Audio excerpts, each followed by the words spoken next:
Благодарам, подпредседателе. Почитувани колеги, во воведот на овие законски измени велите дека во изминатите 3 години се направени значајни законски измени за подобрување на правата на здравствените работници и пациентите. Но и покрај тоа што овие законски решенија биле поповолни, сепак велите вие самите не го дале очекуваниот резултат, односно не го намалија трендот на иселување на македонските медицинари, лекарите и друг стручен персонал за работа во западноевропските земји. За таа цел во 2019 година, почитувани колеги, сте донеле ново законско решение, кое во тој период, велите, било поповолно, со кое како посебен услов за остварувањето на правото на специјализација бил уреден условот за работа во траење од 6 месеци на здравствените работници по стекната лиценца за работа во примарна заштита во здравствен дом, која обврска не ја промени состојбата во здравството, односно воопшто не го даде очекуваниот резултат. Секојдневното искуство на граѓаните, односно на пациентите, покажува дека недостатокот на медицински персонал и тоа како се чувствува. Ова доведува до ненавремени и лоши здравствени услуги, кои, за жал, често се пресудни по животот на пациентите.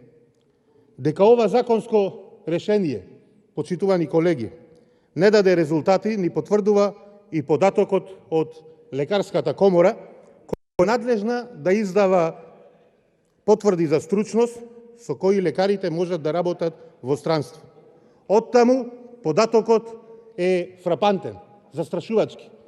Вели 200 лекари годишно си заминуваат, а бројот е еднаков со годишниот просек студентите кои завршуваат студии по медицина. Што значи колку нови лекари дипломираат, толку лекари ја напуштаат нашата земја на годишно ниво. И што вие сте направиле по основ на тоа прашање со овие ваши поповолни законски решенија? Ништо. И сега, после 3 години, без никаков резултат, после како што вие, почитувана колешке, се изјаснивте на матичната комисија, после ваков превид, нудите повторно едно избрзано решение. Впрочем, очигледно беше и на матичната комисија за здравство, дека ниту вие не знаете сами веќе што нудите. Предлагате закон, измени на закон, а ваши колеги од власта истовремено ви предлагаат амандман по основ на истиот закон. Колеги, си играте писпиле копанче со многу сериозно прашање. Велите, мора да најдеме соодветно законско решение во кое ќе се скратат роковите уредени со закон за постигнување на крајната цел, оформување на дефицитарен кадар на специјалисти. Но како? Гледате дека и после 3 години, откако сте донесле некаков закон, резултатите сте никакви. Предлагате нешто со кое ниту се согласува актуелниот министер, а тоа го гледаме секојдневно на неговите настапи на телевизија, ниту го исполнувате барањето на засегнатите лекари. Од Сдруженијето на лекари, од Асоцијацијата на лекари и специјализанти, почитувани колеги, бараат целосно укинување на оваа пробна работа. А вие само се обидувате да ја исправите грешката, превидот, кој сте го направиле со законското решение во 2019 година, што впрочем и сами го признавате. Што правите? Запрашајте се. Дали после 2, 3, 4 години, во 2025-26 година, повторно некои други претеници ќе треба исто во ова собрание да ја исправат оваа ваша грешка од денес. Со ова решение не ги олеснувате условите за специјализација на лекарите и проблемот ќе остане, миграцијата на здравствениот кадар ќе продолжи. Но ајде да видиме што сте направиле, колку пари сте потрошиле по основ на ова законско решение во изминатите 3 години и кои се резултатите. Финансирате лекари кои потоа запишуваат приватна специјализација И податокот, почитувани колеги, знаете што вели? Повеќе од половина, повеќе од 40% од приватните специјализанти ја напуштаат државата веднаш откако ќе специјализираат.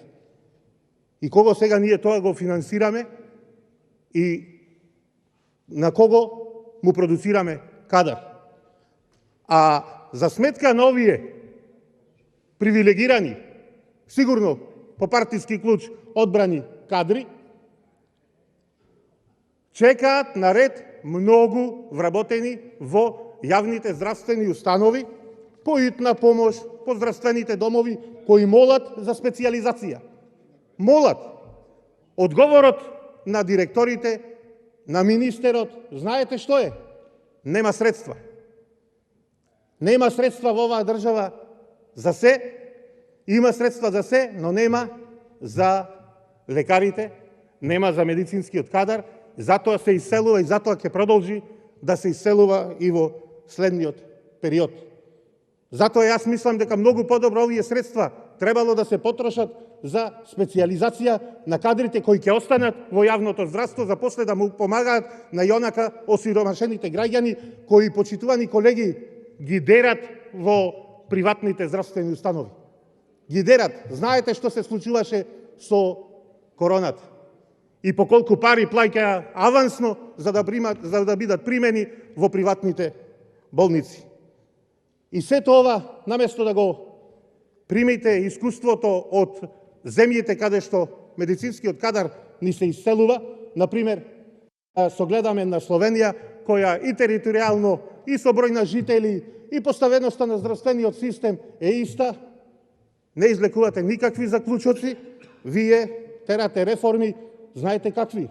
Од типот на жути 45, каде што основна е лукративна некоја реформа. Основно нешто е, мотивот е ваш, односно на тие што ви ги предлагаат сличните вакви реформи, е крадење од државните пари, од буџетот на државата. Да ги набројам тука јавното приватно партнерство, со медицинска помош која сакавте да го реализирате, приватизацијата на стерилизацијата во клиниките, Стабри Интернешнл, легендарната офшор компанија со која сакаа вашиот премиер, бивши министер за здравство, да украдат еден куп милиони евра при набавката на вакцини, и легендарниот веќе клинички центар за кој сакавте и имате намера да издвоите 500 милиони евра, а кој гледаме дека нема ниту идејно решение, ниту се знае кај ќе се гради, и новиот министер, гледам сега, има нови идеи за локација или не знам како да изгледа, а треба да го земите примерот од соседна Република Србија, каде за 170 милиони евра се направи велелепен клинички центар кој ги задоволува потребите и на персоналот, и на пациентите, и на студентите од медицинските факултети. Но не, почитувани колеги, вие не пристапувате кон суштинско решавање на проблемите, вие пристапувате кон задоволување на потребите на мала, многу мала одредена група на граѓани, мотивирани партиски, и секогаш со вакви пиши-бриши закони, каков што и овај што го предлагате денес, ќе продолжи да тони здравството. Жалам што не го прифативте предлогот, амандманот на пратеничката група ВМРО ДПМН, кој е идентичен, соодветствува со желбата на младите лекари да се укине оваа пробна работа, а со тоа ќе се создадат услови што побрзо да можат младите лекари да заминат на специјализација. И за крај, дајте, префрлете поголеми средства за специјализација на лекари кои ќе останат во јавното здравство. Бидејќи нашите граѓани се сиромашни и немаат доволно средства и не сакаат, уште еднаш ќе кажам, да плаќаат прескапи здравствени услуги во приватното здравство. Ви благодарам.